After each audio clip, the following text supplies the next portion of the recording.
Now we can add in some robots too. So we go into the template, BfBB enemies, and now we can start adding some enemies. So we can add this hammer. We can add something else. Go to template, BfBB enemies, add a glove. And as you notice, there's these big pink orbs. These are actually the range for the robots. And if you click edit data, we have two separate numbers. We have a 4 and an 8. This 4 is where they walk when they aren't attacking you. And this 8 is how far they notice you before they attack. So as soon as I enter this 8, which is this whole pink, this is where they will attack me at. And if I turn on the movement, this is the 4 where they walk around. So as you notice, this one might go into the goo, so I can lower it.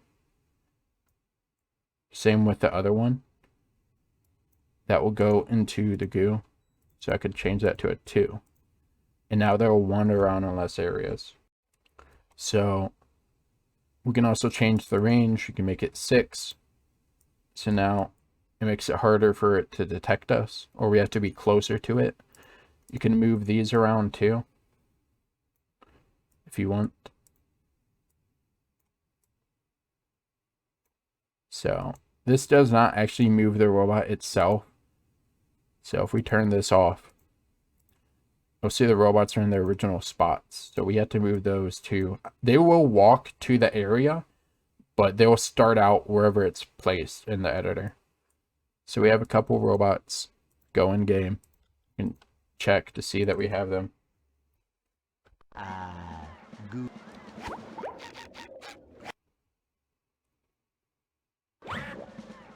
As you see, we have a robot who's stuck and another one who is walking around. So whenever we go into that spot, it will detect us and start attacking. And when we leave that, it will stop attacking us. So this one's a little stuck, but it's trying its best. So we've added a few robots. Now we can start spawning robots too. So you need to have a duplicatatron. So we'll open this up. Place a duplicatatron, which will be at the bottom. Do the shift right click, and we can rotate this too if you want.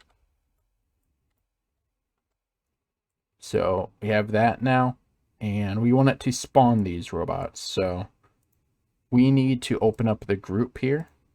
Click edit data, and this won't spawn anything yet. We have to actually add robots to that group.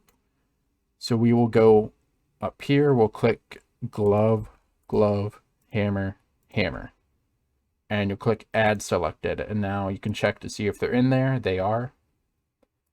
So we have a couple robots in here now. I'm going to hide their attack radius so I can see what I'm doing. And now we want to make sure that this doesn't spawn them unless we are near it. So we'll go to placeable, and we can place down a trigger.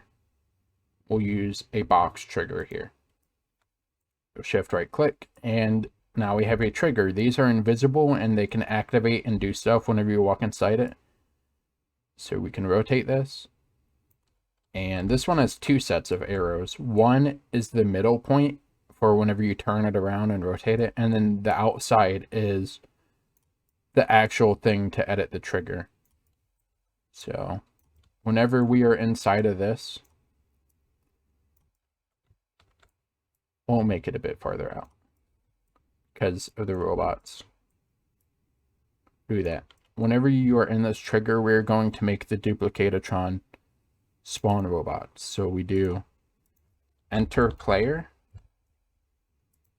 and then dupe, hello, resume, duplicatatron 01. And then I'm going to copy and paste and do the opposite. So if I exit this, exit player, it will pause this duplicatatron. And also, duplicatatrons by default are turned on, so we have to go into here edit data, and you'll see something called scene prepare. This means whenever the level starts, this will activate. So we do scene prepare, duplicatron pause, and you can click on self, and it will select the object that you're editing. And if you have more of these, if you have O2, you can click on +1 and do that. It makes it just a little bit easier if you want to select different objects. So whenever the level starts, this will be paused on itself. And I'm going to move some of these robots, like this hammer, a little back. And because I hid the triggers up here, I can actually re-show them. And I can click on the original game and hide all of it. So now I only get to see my brand new ones that I added, which is what I want. So we'll click on save. We can go in game. Speed it up. Save the children. And now we have our Duplicatron. As you see, it's up there. We don't have our robots yet. So if we go outside of here, or if we go in here, it should start spawning our robots.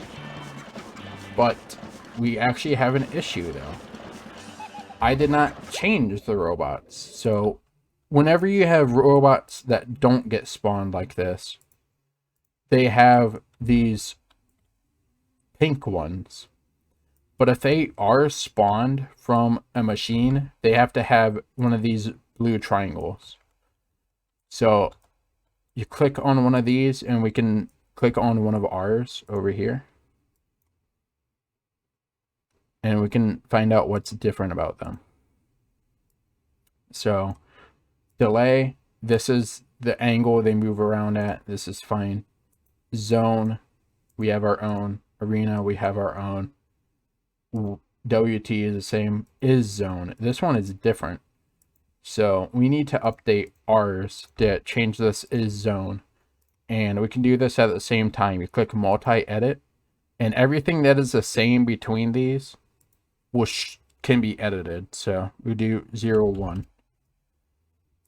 And we move it just a tiny bit, and there we go. So I can move this glove one now to be not inside this umbrella, or I can move the umbrella somewhere else. Even though the game kind of put the shadow of the umbrella there, so. But now, because these are blue triangles instead of the pink things, it should properly spawn our robots. That is something that could be easily forgotten, especially if you like make robots respawn instead of appearing once. So now we look up, and here our robots are spawning. It looks like that one fell through the map. Yeah, so I placed that a little too low, but that is fine. So you can just adjust it however you want. This one's a bit through the map. It's also inside of this tiki. But there you have the basics to just making robots spawn, making robots respawn. You can change, if you notice, this added a third thing, these settings. If we click through here, we go to the bottom. This can change how long it waits before it spawns. This can change if it'll keep spawning or if it waits for all of them to die and then start spawning again. There's a bunch of different stuff for these.